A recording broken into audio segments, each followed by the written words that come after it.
berlari sampai tujuan, mendapatkan mahkota kekal. Kami terima kuasa-Mu Tuhan, kami terima kemenangan yang Engkau sediakan untuk kami bawa di setiap langkah. Dimanapun kami berdiri, kemanapun kami kan pergi, di situ pasti mujizat terjadi.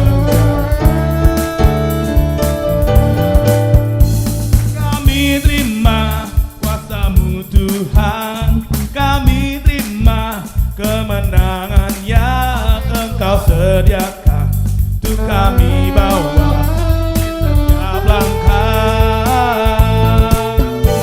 Dimanapun kami berdiri, kemanapun kami kan pergi, di situ pasti mujizat terjadi.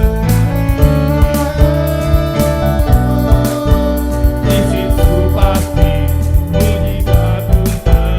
Amin.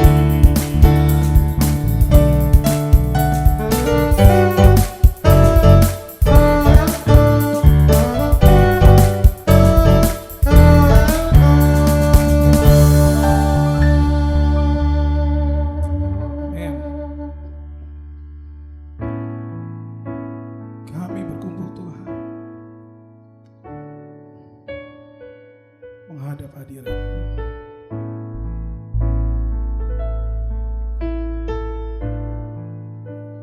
Kami berkumpul Tuhan di hadapan tahta-Mu.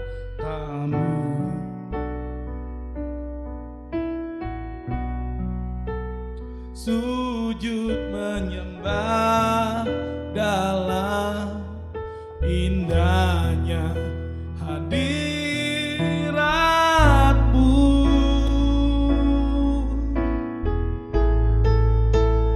Kami rindu curahan kuasa Roh Kudus,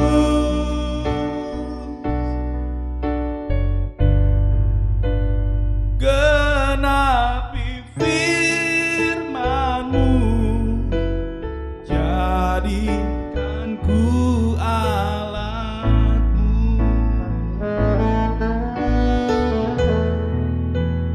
Kami berkumpul Tuhan di hadapan tahta-Mu.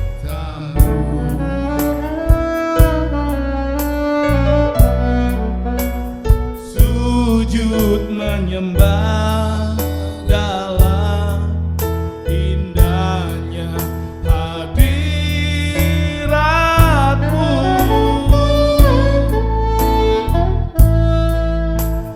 Kami rindu curahan kuasa Roh Kudus,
sampai seluruh bumi ini dipenuhi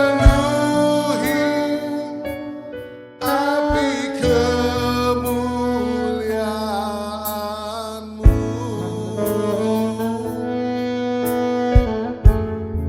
Dipenuhi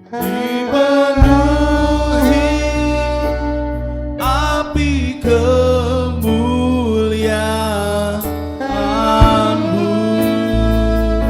Dipenuhi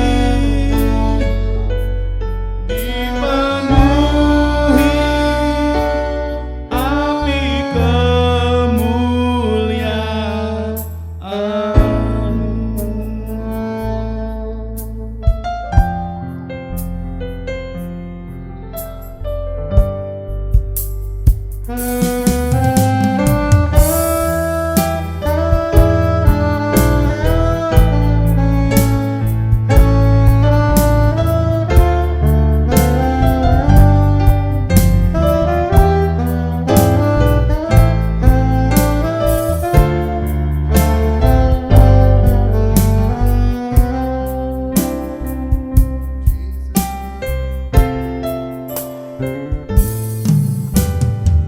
Yesuslah Tuhan yang layak ditinggikan, layak disembah oleh suku-suku bangsa.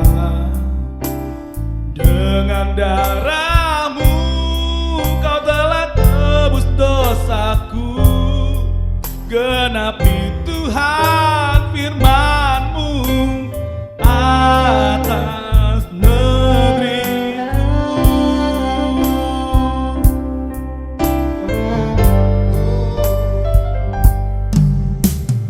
Yesuslah Tuhan yang layak ditinggikan, layak disembah oleh suku-suku bangsa. Dengan darah-Mu Kau telah tebus dosaku. Genapi Tuhan firman-Mu atas negeriku. Hatiku rindu melihat kemuliaan-Mu. Hatiku rindu melihat curahan kuasa-Mu di tanah tercinta, negeriku Indonesia. Ku berdoa Indonesia, penuh kemuliaan-Mu Indonesia, bagi kemuliaan-Mu.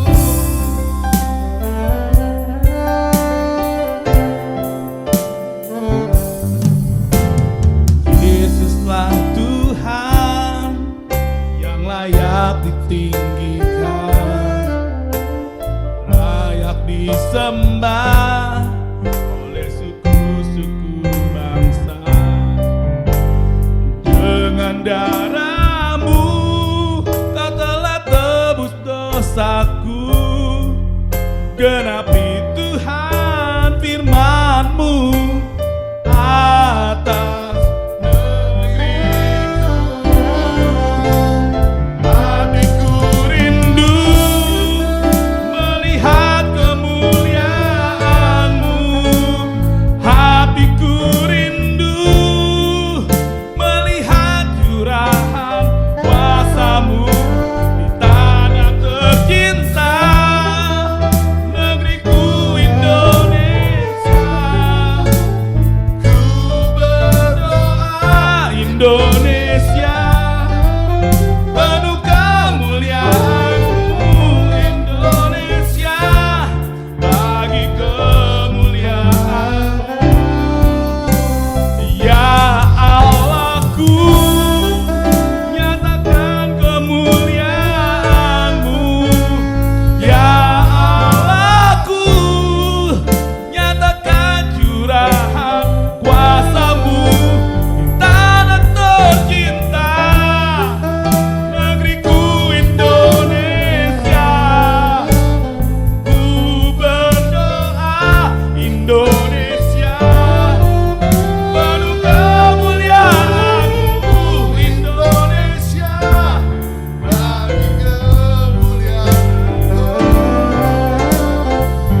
melihat curahan kuasa-Mu di tanah tercinta, negeriku Indonesia.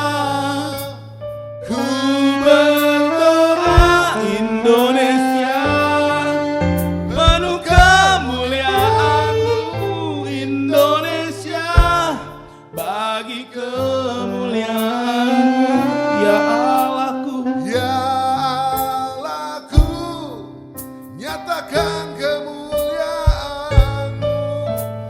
Ya Allahku, nyatakan curahan kuasa-Mu di tanah tercinta, negeriku Indonesia.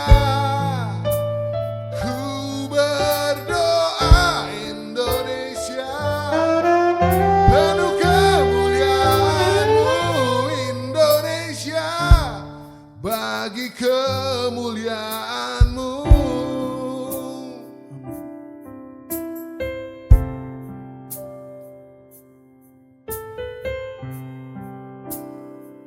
Indonesia penuh kemuliaan-Mu. Indonesia ada di hati-Mu ya Bapa. Indonesia perlu Engkau Tuhan.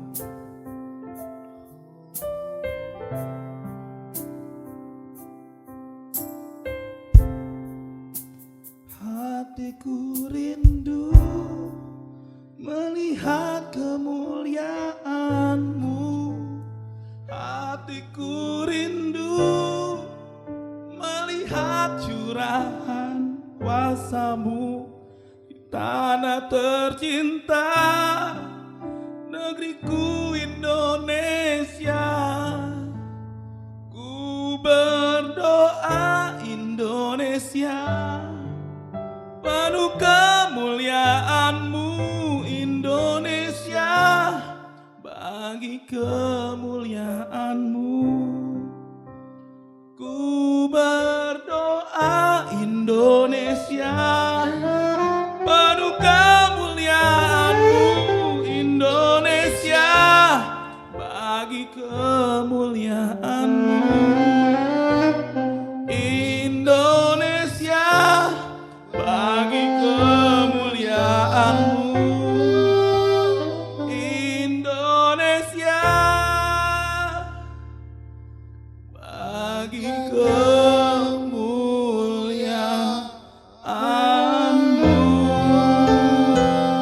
Oh, Indonesia ada di hati-Mu, Indonesia ada di tangan-Mu. Haleluya,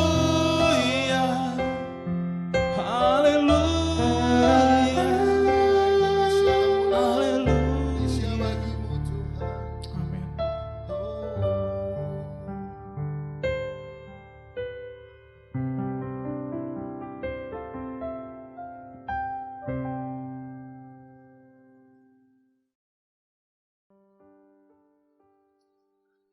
Shalom, saudara sahabat-sahabat Tuhan semua yang dikasihi Kristus. Kita masuk penghujung bulan ini dan kita masih bertahan. Pasti itu karena Tuhan. Dan hari ini kita akan merenungkan dampak gereja bagi Indonesia dengan sebuah tema yang berjudul Shalom Indonesiaku. Sebelum lebih jauh, kita membaca, merenungkan firman Tuhan. Mari kita meminta Roh-Nya yang kudus menuntun kita. Mari kita berdoa. Tuhan, terima kasih. Kami ada di Indonesia bukan karena mau kami, tapi semua karena Tuhan yang mau. Tuhan, bagi bangsa inilah kami berdiri. Tuhan yang menuntun kami. Dan firman Tuhan yang kami dengar akan mengubah kami. Supaya kami tahu untuk apa gereja-Mu ada di Indonesia. Berkati umat-Mu, berkati hamba-Mu. Sehingga dengan Roh-Mu yang kudus, Engkau menerangi hati dan pikiran kami. dan memampukan kami menjadi pelaku firman.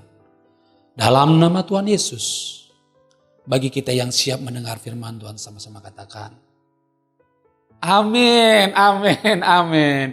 Sekali lagi shalom, sahabat-sahabat Tuhan. Coba saudara senyum ke kiri kanan saudara, ke orang tua saudara, ke istri, suami, anak. Mari kita saling bersapa dan katakan, Tuhan Yesus mengasihimu. Haleluya. Tanpa panjang lebar saudaraku, perenungan hari ini terambil dari Yeremia 29 ayat 1 sampai dengan 10. Demikian firman Tuhan. Beginilah bunyi surat yang dikirim oleh Nabi Yeremia dari Yerusalem kepada tua-tua di antara orang buangan, kepada imam-imam, kepada nabi-nabi, dan kepada seluruh rakyat yang telah diangkut ke dalam pembuangan oleh Nebukadnezar dari Yerusalem ke Babel. Itu terjadi sesudah Raja Yekonya beserta Ibu Suri, pegawai-pegawai istana, pemuka-pemuka Yehuda dan Yerusalem, tukang dan pandai besi telah keluar dari Yerusalem. Surat itu dikirim dengan perantaran Elasan bin Safan dan Gemaria bin Hilkiah yang diutus oleh Zedekia Raja Yehuda ke Babel kepada Nebukadnezar Raja Babel. Bunyinya, beginilah firman Tuhan semesta alam, Allah Israel, kepada semua orang buangan yang diangkut ke dalam pembuangan dari Yerusalem ke Babel. Dirikanlah rumah untuk kamu diami. Buatlah kebun untuk kamu nikmati hasilnya. Ambillah istri untuk memperanakan anak laki-laki dan perempuan. Ambillah istri bagi anakmu laki-laki. Dan carilah suami bagi anakmu perempuan. Supaya mereka melahirkan anak laki-laki dan perempuan. Agar di sana kamu bertambah banyak dan jangan berkurang. Usahakanlah kesejahteraan kota kemana kamu aku buang. Dan berdoalah untuk kota itu kepada Tuhan. Sebab kesejahteraannya adalah kesejahteraanmu. Sungguh beginilah firman Tuhan semesta alam, Allah Israel. Janganlah kamu diperdaya oleh nabi-nabi yang ada di tengah-tengahmu. Dan oleh juru-juru tenunmu. Dan janganlah kamu dengarkan mimpi-mimpi yang mereka mimpikan. Sebab mereka bernubuat palsu kepadamu demi namaku. Aku tidak mengutus mereka. Demikianlah firman Tuhan. Yang ke-10 yang terakhir. Sebab beginilah firman Tuhan. Apabila telah genap 70 tahun bagi Babel, barulah aku akan memperhatikan kamu. Aku akan menepati janjiku itu kepadamu dengan mengembalikan kamu ke tempat ini. Sedemikian firman Tuhan saudaraku. Berbahagialah mereka yang membaca, merenungkan, dan melakukan firman Tuhan dalam kehidupan sehari-hari. Haleluya. Sebelum saya masuk dalam pembahasan firman, saya perlu juga untuk memberikan apa sih hubungannya? Apa relevansinya antara orang Israel dengan gereja masa kini? Setidaknya hal ini dapat dibahas dalam pembahasan yang berbeda. Tapi saya perlu mengupas sedikit saja. Yang pertama, mengapa Israel dan gereja itu memiliki sebuah kesamaan secara rohani. Yang pertama dalam Roma 11 ayat 17 dan 20 mengatakan bahwa kita inilah gereja tunas liar yang dicangkokkan. Yang mendapat anugerah. Hanya oleh iman maksud saya, kita tercangkok. Oleh sebab itu gereja jangan sombong. Itu ayat yang ke-20. Sedangkan Efesus pasal 2 ayat yang ke-11 sampai 15 dikatakan bahwa waktu itu kamu tanpa Kristus tidak termasuk kewarganegaraan Israel dan tidak mendapat bagian dalam ketentuan yang dijanjikan, tanpa pengharapan dan tanpa Allah di dalam dunia. Bahwa kita ada Israel yang dicangkokkan secara rohani, Secara tubuh jasmani memang kita bukan orang Israel. Tetapi kita adalah Israel rohani. Dan jangan lupa juga Yohanes pasal 15 ayat 1 dengan yang keempat. Bicara tentang pokok anggur. Yesus adalah rantingnya. Kita adalah caranya. Sedemikian pembahasan tentang relevansi atau hubungan antara gereja dengan Israel. Walaupun hal ini mesti dibahas dalam teks ataupun pembahasan yang berbeda. Apa hubungannya? Saya mengambil tema Shalom Indonesiaku. Shalom memiliki arti kata selamat, sejahtera, damai, kemujuran, jangan khawatir, damai sejahtera.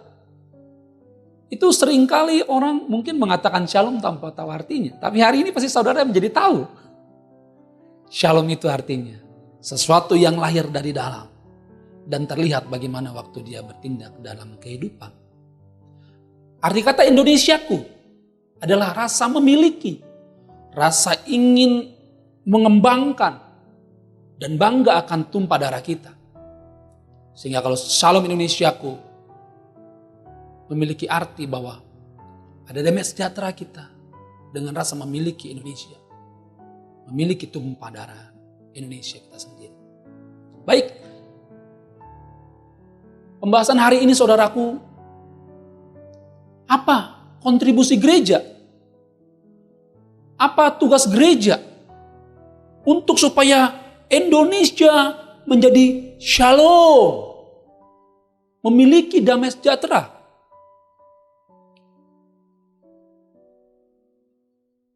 Saudaraku sekalian, gereja secara gedung dan gereja secara individu memiliki tanggung jawab bagi kesejahteraan Indonesia. Oleh sebab itu, ayat yang pertama dikatakan oleh Yeremia bahwa surat ini ditujukan kepada tua-tua, imam-imam, kepada nabi dan seluruh rakyat. Jangan lupa saudaraku, semua orang tercakup di situ. Tua-tua yang memiliki arti, mereka yang memiliki kepala suku, mereka yang memegang penguasaan, pengendalian, dan seorang juga pemimpin perang. Tapi juga tua-tua memiliki makna orang yang bijaksana. Mungkin saudara orang yang bijaksana, atau mungkin saudara adalah seorang imam yang mengurusi tentang keagamaan. Atau saudara adalah seorang nabi, orang yang memaklukkan dan menentukan hidup rohani. Nabi pada saat ini sudah tidak lagi, tapi fungsinya masih ada. Jabatannya sudah tidak ada lagi, saudaraku. Tapi fungsi nabi masih ada. Dan dikatakan juga saudaraku disitulah seluruh rakyat yang diangkut dalam pembuangan. Berarti semua bagian harus mendengarkan surat yang disampaikan oleh Yeremia. Oleh sebab itu, Yeremia ingin menekankan bahwa semua orang harus mendengarkan ini.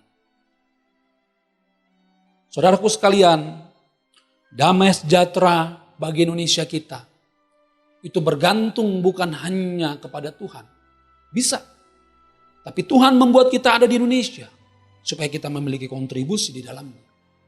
Tanpa panjang lebar, apa saja yang perlu gereja lakukan untuk mensejahterakan Indonesia? Baik, saudaraku. Yang pertama, dikatakan pada ayat yang ke-5 dikatakan demikian. Dirikanlah rumah untuk kamu diami. Buatlah kebun untuk kamu nikmati hasilnya. Mungkin ini tidak menarik. Tapi kalau saudara baca Yeremia 28, ayat yang pertama sampai dengan yang ketiga, bahwa ada nabi-nabi palsu yang mengatakan bahwa kita kan hanya 2 tahun di Babel. Ada orang-orang, ada nabi-nabi palsu yang mengatakan kepada Israel pada saat itu, kamu hanya 2 tahun di situ. Saudara boleh baca Yeremia pasal 28. Saudara baca yang pertama sampai yang ketiga. Dalam tahun itu juga, permulaan pemerintahan Zedekia Raja Yehuda, dalam bulan yang kelima, tahun yang keempat, Berkatalah Nabi Hananya bin Azur yang berasal dari Gibeon itu kepadamu di rumah Tuhan, di depan mata imam-imam dan seluruh rakyat. Beginilah firman Tuhan semesta alam. Aku telah mematahkan kuku Raja Israel. Dalam 2 tahun ini aku akan mengembalikan kamu ke tempat segala perkakas umat Tuhan yang telah diambil. Nabi-nabi palsu menubuatkan mereka di pembuangan hanya 2 tahun. Tetapi Yeremia mengingatkan bahwa bangsa itu harus tinggal di situ dalam beberapa dekade. Oleh sebab itu mereka perlu membangun rumah, perlu membuat kebun, perlu menanam sehingga mereka menikmati hasilnya. Apa maknanya untuk kita? Maksudnya kalau kita relevansikan pada masa saat ini.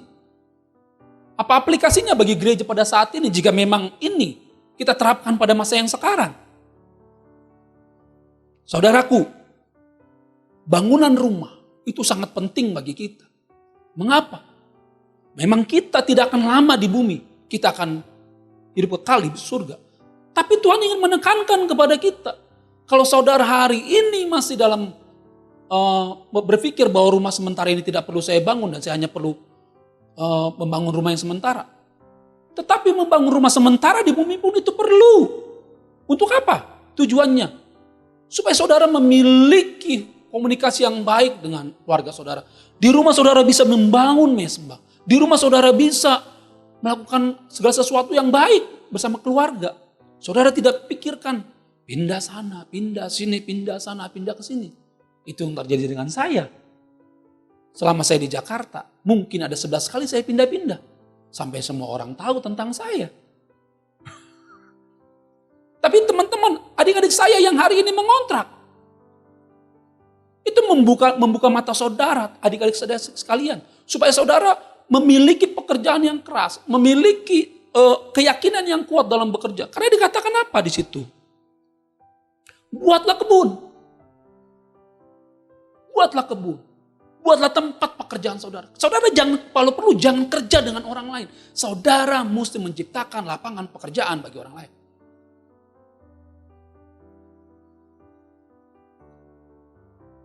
Dan yang menarik di sini, buatlah kebun untuk menikmati hasilnya. Maksudnya apa? Bahwa kita tidak seorang pun bisa memetik hasil tanpa dia menabur. Hanya seorang pencurilah yang merasa bisa menghasilkan sesuatu tanpa menabur. Hanya orang yang bekerja keraslah yang akan menikmati hidupnya. Oleh sebab itu, Yeremia ingin menekankan kepada gereja secara individu bahwa setiap gereja harus bekerja keras, berpikir keras untuk bisa mengembangkan diri, menggali potensi. Dan saya selalu tekankan saudaraku, Tuhan telah memberikan cangkul kita melalui karunia yang kita miliki. Dan itu hanya dimiliki oleh orang percaya, karunia. Kemampuan, skill yang umum itu bisa. Banyak orang non-Kristen yang bisa pinter, berceramah, motivator. Tapi untuk memiliki karunia, hanya orang percaya. Itu adalah cangkul kita yang telah Tuhan berikan bagi kita untuk kita kembangkan dengan sedemikian rupa. Oleh sebab itu saudaraku, gereja perlu bekerja keras. Jangan jadi malas-malasan. Jangan hanya cuma tidur. Dan jangan buang-buang segala sesuatu yang Tuhan berikan dengan hal-hal yang jahat, hal-hal yang tidak baik, hal-hal yang merusak tubuh saudara.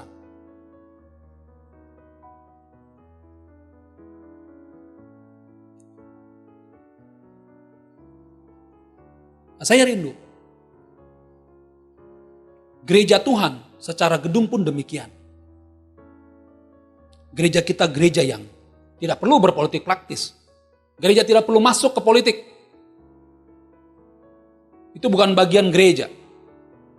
Tapi kalau gereja secara individu jelas harus masuk dalam politik. Harus berpikir, harus memilih mana yang baik. Karena menentukan pemimpin itu, saudara mungkin berpikir terbaik, belum tentu menurut Tuhan. Nah, kalau hari ini kita dipimpin oleh presiden kita, yang telah ditentukan Tuhan. Gubernur kita telah ditentukan oleh Tuhan. Hormatilah, doakanlah bagi mereka. Bekerjalah lebih keras. Aplikasinya yang kedua adalah bahwa di rumah itu kita bisa berdoa di rumah. Dan saudara jangan jadi pencuri. Karena dikatakan demikian, buatlah kebun dan nikmatlah hasilnya. Yang tidak kalah menarik, ayat berikutnya mengatakan bahwa berkeluargalah dan milikilah keturunan. Kalau ini saya tidak perlu bahas. Sejak dari kitab Kejadian jelas beranak cuculah dan penuhilah bumi. Ini adalah mandat dari Tuhan kepada kita. Saudaraku, seberapa hebatnya saudara, anak itu adalah anugerah. Oleh sebab itu, tanggung jawab kita adalah gereja, mendidik anak-anak. Yang pertama mengenal Tuhan dengan benar. Anak-anak kita harus memiliki kesaksian yang benar tentang Tuhan. Anak-anak kita harus memiliki jiwa mencintai gereja dan bangsa ini dengan benar. Saat-saat ini saya banyak melihat bahwa anak-anak tidak bangga menjadi bangsa Indonesia. Atau tidak bangga menjadi suku tertentu. Mereka lebih bangga menjadi orang lain. Nilai-nilai ini yang makin menurun. Oleh sebab itu nilai-nilai seperti ini perlu orang tua memiliki kontribusi. Supaya anak kita mencintai Indonesia. Anak kita mencintai gereja. Anak kita mencintai Tuhan yang terutama.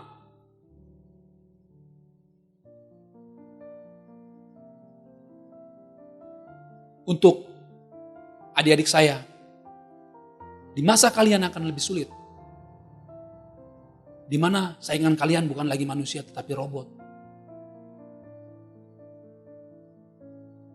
Berbagai hal menjadi rintangan lebih rumit di masa adik-adik sekalian. 2050 akan lebih rumit lagi. Maka saudara harus bersandar penuh kepada Tuhan. Bergantung kepada Tuhan.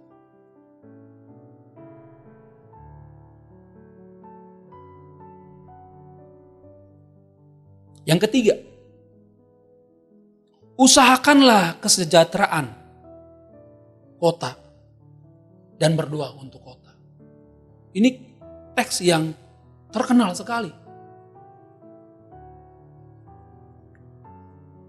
Mari kita mendukung pemerintah sebagai rasa untuk mengusahakan kesejahteraan.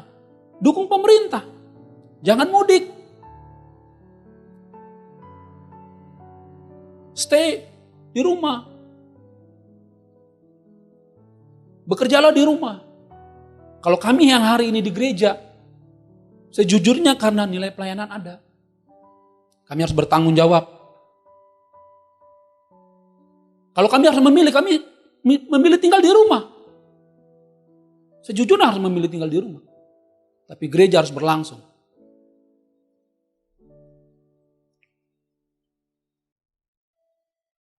Usaha mensejahterakan saudaraku juga memiliki makna bahwa kita harus menjadi warga negara yang baik. Saya tekankan saudaraku, orang Kristen yang terbaik adalah warga negara yang terbaik.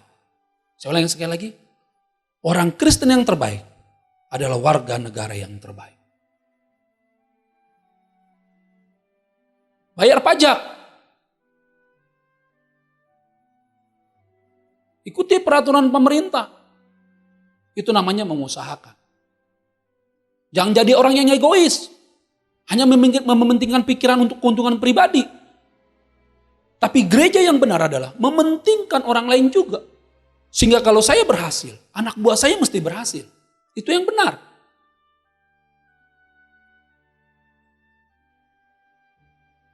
Kalau untuk berdoa untuk kota, saya yakin gereja tiap minggu bersyafaat untuk kota. Kalau saya berdoa untuk Pak Anies, untuk jajarannya semua. Tuhan memberkati dan memberi kesehatan bagi gubernur kita. Saya berdoa untuk seluruh pemerintahan-pemerintahan yang ada. Gereja mencintai mereka semua.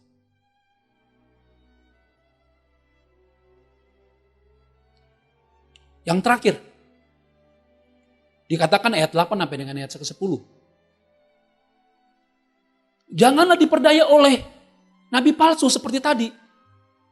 Ada nabi-nabi, saudara-saudaraku, akan ada bentuknya akan halus. Kebenaran akan dipelintir sedikit. Ya ini mah dosa kecil lah, gak apa-apa. Cincai lah. Ini mah gak mungkin lah. Ini dosa kecil, ada dosa besar, dosa hitam, dosa putih. Itu bukan ajaran kekristenan. Ajaran kekristenan itu berkata benar bila benar, salah bila salah. Itu kekristenan. Orang yang berdiri pada tingkat abu-abu antara benar dengan salah, kemungkinan itu palsu. Karena kalau setengah benar, itu salah. Kalau setengah benar itu salah. Kebenaran itu mutlak. Dia tidak bisa abu-abu. Dia mesti hitam-hitam, putih-putih. Itu yang diajarkan Kristus Yesus. Akan banyak hal-hal, bahkan sudah masuk ke gereja. Memang ini perlu kita diskusikan dalam kelompok-kelompok kecil nantinya, teman-teman saudaraku sekalian. Oleh sebab itu, siapapun pemerintahnya, siapapun pejabatnya, apapun yang mereka lakukan, firman Tuhan sudah katakan dalam perjanjian baru bahwa yang pertama, kasihilah musuhmu, berkatilah mereka yang mengutuk kamu, berbuatlah baik kepada mereka yang membenci kamu, dan berdoalah untuk mereka yang menganiaya kamu. Matius 5 ayat 44. Dan Lukas 23 ayat 34 mengatakan, Bapa, maafkan mereka karena mereka tidak tahu apa yang mereka lakukan. Ini nilai-nilai kebenaran, nilai-nilai Kristus yang ada harus di gereja. Oleh sebab itu, Shalom Indonesiaku, gereja mesti melakukan setidaknya ada 4 hal ini dalam Yeremia pasal 29. Saya ulangi sekali lagi, yang pertama, saudara mesti membuat tempat di mana anak, istri, suami memiliki tempat yang namanya rumah untuk bisa bercengkrama, membangun komunikasi, beranak cucu, bahkan juga di situ bisa membuat mezbah doa. Tapi bukan sampai membangun rumah, tapi ada nilai-nilai kekuatan, ada nilai-nilai semangat di situ, yaitu tanamlah, buatlah tempat pekerjaan.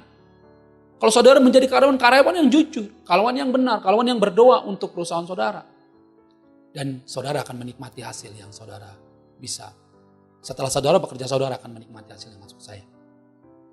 Yang kedua, saudara mesti berpikir tentang keturunan. Jika saudara tidak dikaruniakan anak, saudara bisa mengadopsi. Saudara bisa mengadopsi anak jalanan. Mereka-mereka yang tidak mampu, mereka yang dibuang orang tua. Kita bisa adopsi. Dan saya rindu gereja Indonesia. Dan gereja khusus gereja Siloam mengambil bagian untuk hal itu. Kita yang ambil mereka. Mereka-mereka yang terbuang kita tangkap, kita bina. Sebab untuk itu telah gereja ada. Bukan hanya itu. Tapi saudara mesti lebih bekerja keras. Menjadi pengusaha-pengusaha yang bertanggung jawab. Pengusaha yang taat dengan pemerintah. Pengusaha-pengusaha yang sesuai dengan koridor firman Tuhan. Gak mudah, saya tahu. Terutama berdoa. Berdoalah terus bagi bangsa Indonesia ini. Dan hati-hati terhadap nabi-nabi palsu. Aplikasinya pada saat ini. Saya ulangi sekali lagi, aplikasinya. Orang Kristen terbaik adalah warga negara yang terbaik. Rasa memiliki dan rasa mencintai Indonesia harus ada di jantung sanubari kita. Gereja yang makmur, gereja yang berhasil adalah gereja yang tidak egois, yang memikirkan diri sendiri. Tetapi gereja yang memikirkan banyak orang. Gereja yang benar-benar bekerja haruslah gereja yang dengan tekun memikirkan kemajuan banyak orang. Kehormatan sejati suatu bangsa terletak pada karakter rakyatnya, terletak pada karakter gerejanya. Gereja yang benar adalah gereja yang tidak tertangkap korupsi, Kita tahu ada gereja di luar negeri yang tertangkap. Gereja besar, pembicara hebat, tetapi dia korupsi. Keamanan dan kemasyuran bangsa ini itu berkaitan langsung dengan gereja yang ada di bangsa itu. Pengetahuan yang kuat, tetapi kekuatan yang tidak diakui adalah ketika pengetahuan itu dan kekuatan itu dipakai untuk sesuatu yang jahat. Yang terakhir, karena kebaikan pribadi kita terkait erat dengan kebahagiaan orang lain. Jika saudara bahagia, keluarga saudara makmur, tetapi tetangga-tetangga saudara tidak mengalami yang sama, kemungkinan saudara akan dijarah dan dirampok. Yang terpenting adalah, jika saudara berhasil, saudara memiliki kontribusi untuk seluruh tetangga saudara. Itulah yang namanya kebahagiaan yang sesungguhnya. Itulah tugas gereja kita. Itulah tugas gereja bagi bangsa Indonesia ini. Puji nama Tuhan. Sedemikian firman Tuhan, saudaraku. Jadilah warga negara yang mengangkat harkat Indonesia ini tinggi. Karena kita gereja memiliki kontribusi yang benar dari bangsa Indonesia ini. Puji nama Tuhan. Saudaraku, sebelum saya menutup doa nanti, saya rindu ada kesaksian dari kaum muda. Pujian yang dinaikkan adalah pujian bagi bangsa Indonesia. Pujian ini akan memberkati saudara dan saya. Mari kita saksikan pujian berikut ini.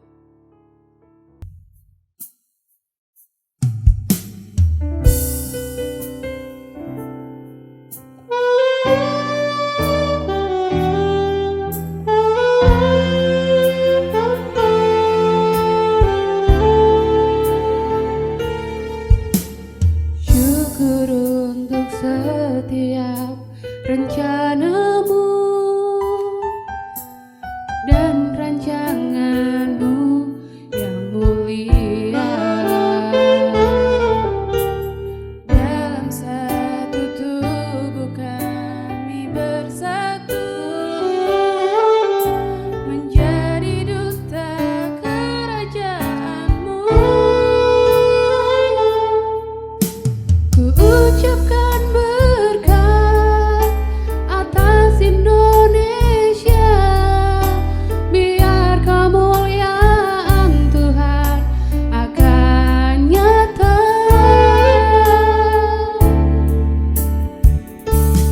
Bagi bangsa ini kami berdiri dan membawa doa kami kepadamu.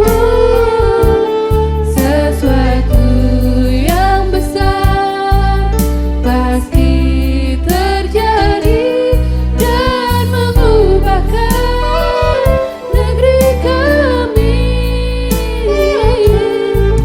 Hanya nama-Mu Tuhan ditinggikan atas seluruh bumi.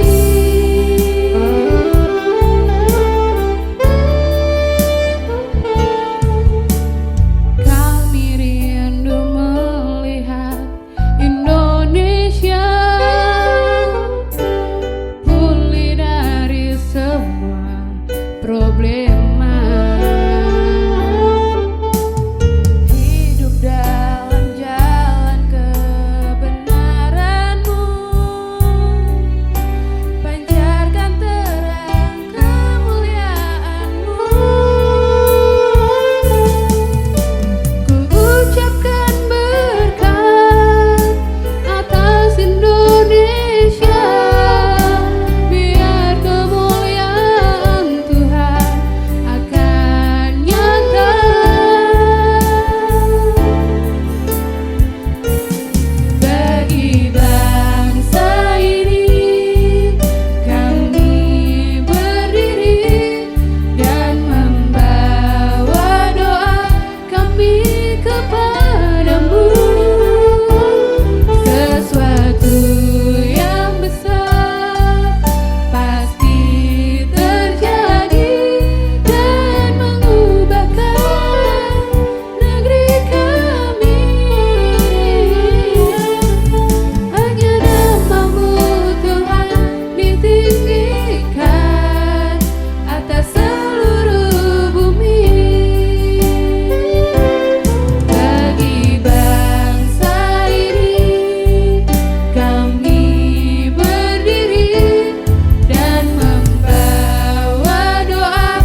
Haleluya, luar biasa bukan? Bagi bangsa ini kami berdiri dan membawa doa bagi bangsa ini. Berdirilah di atas lutut saudara. Sebab lutut yang saudara punya hari ini adalah anugerah dari Tuhan. Tenaga saudara, pikiran saudara, itu bukan punya saudara. Itu adalah milik kepunyaan Tuhan. Berdoa bagi bangsa ini. Supaya bangsa ini bangkit, bangsa ini maju, harkat bangsa ini naik karena ada orang-orang yang mau mencintai bangsa Indonesia dengan segenap hati. Mari kita berdoa bersama-sama. Tuhan, terima kasih. Kami bersyukur menjadi bangsa Indonesia. Kami bersyukur menjadi warga negara Indonesia. Karena kami tidak bisa memilih di mana kami lahir. Kami tidak bisa memilih di mana kami dilahirkan, keluarga dari mana. Tapi yang kami bisa memilih adalah dengan janji Tuhan kami percaya bahwa Tuhan itu baik dalam segala hal. Bahwa Tuhan yang menentukan kami ada di bangsa Indonesia, berarti kami mesti berdoa, bekerja keras bagi bangsa ini. Bahkan kami mesti tunduk pada pemerintahan yang ada. Tuhan, terima kasih kami berdoa untuk pemerintahan Pak Jokowi dan seluruh jajaran yang hari ini bekerja untuk menyelesaikan COVID. Bapa, biarlah Engkau Allah yang akan menyertai mereka. Aku berdoa juga untuk Pak Anies dan seluruh jajarannya gubernur kami. Memberkati kesehatan bagi mereka. Tuhan yang menyertai seluruh pemerintah kami. Karena kami tahu mereka ada karena Tuhan mau mereka ada. Terima kasih Tuhan. Kami berdoa untuk gereja-gerejamu. Biarlah gereja-gerejamu membuka mata. Mengambil kontribusi dalam pengembangan Indonesia. Mengambil kontribusi dalam mengangkat harkat bangsa Indonesia ini. Dan kami mau juga seluruh warga negara, baik kami sebagai warga negara, karena kami warga kerajaan Allah. Kami memiliki keyakinan yang kokoh terhadap bangsa ini. Bangsa Indonesia adalah bangsa yang besar, bangsa yang berpikir dan bertindak besar. Dan kami mau Tuhan, gerejamu adalah gereja yang menentukan hal itu. Dan mulut kami selalu memperkatakan yang baik terhadap Indonesia. Anak-anak kami menjadi anak-anak yang bangga menjadi warga negara Indonesia. Dan Tuhan, kami bersyukur sekali lagi. Biarlah kami juga gerejamu terus berdoa bagi gereja-gereja yang ada. Kami bergandengan tangan, saling bersatu untuk membuat Indonesia ini terkenal karena gerejanya selalu berdoa dan mendukung pemerintah yang ada. Terima kasih Tuhan. Kami bersyukur untuk semua. Kami berdoa untuk jemaatmu Tuhan. Tuhan berkati. Di Wacung mereka harus banyak tetangga-tetangga mereka yang sudah terkena COVID. Hamba berdoa untuk umatmu. Kekuatan dari Tuhan melingkupi mereka. Menjagai mereka satu persatu. Dan kami yang mengambil bagian hari ini yang melayani. Bapa, jagai kami, lingkupi kami. Supaya kami bisa ke depan, minggu depan, bulan depan, tahun depan. Kami masih bisa ada bersama-sama.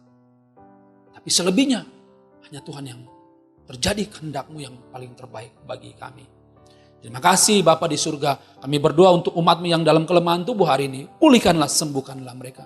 Hari ini mereka yang belum bekerja, Bapa, Engkau, hamba percaya bahwa Engkau yang akan mengangkat mereka. Mereka yang saat ini sedang pusing tentang perusahaannya. Apakah hamba percaya bahwa Engkau akan memberi hikmat melebihi apapun juga bagi mereka. Tuhan, hamba berdoa sekali lagi untuk gerejamu. Siloam, biarlah gerejamu mengambil bagian dalam mengangkat harkat bangsa Indonesia ini. Karena gerejamu ada di Indonesia ini. Itu karena mau. Puji nama Tuhan. Akhirnya saudaraku, angkatlah kedua tanganmu. Arahkanlah hati dan pikiranmu kepada Tuhan yang ada di tengah-tengah kita. Dan terimalah berkat dari Tuhan. Berkat dari Allah Bapa, cinta kasih dari Tuhan Yesus, penyertaan dari Roh-Nya yang kudus, menyertai jemaatnya dari sekarang sampai Maranatha. Yang diberkati Tuhan sama-sama katakan amin, amin, amin, amin, amin. Selamat hari Minggu. Tuhan Yesus memberkati saudara semua. Shalom.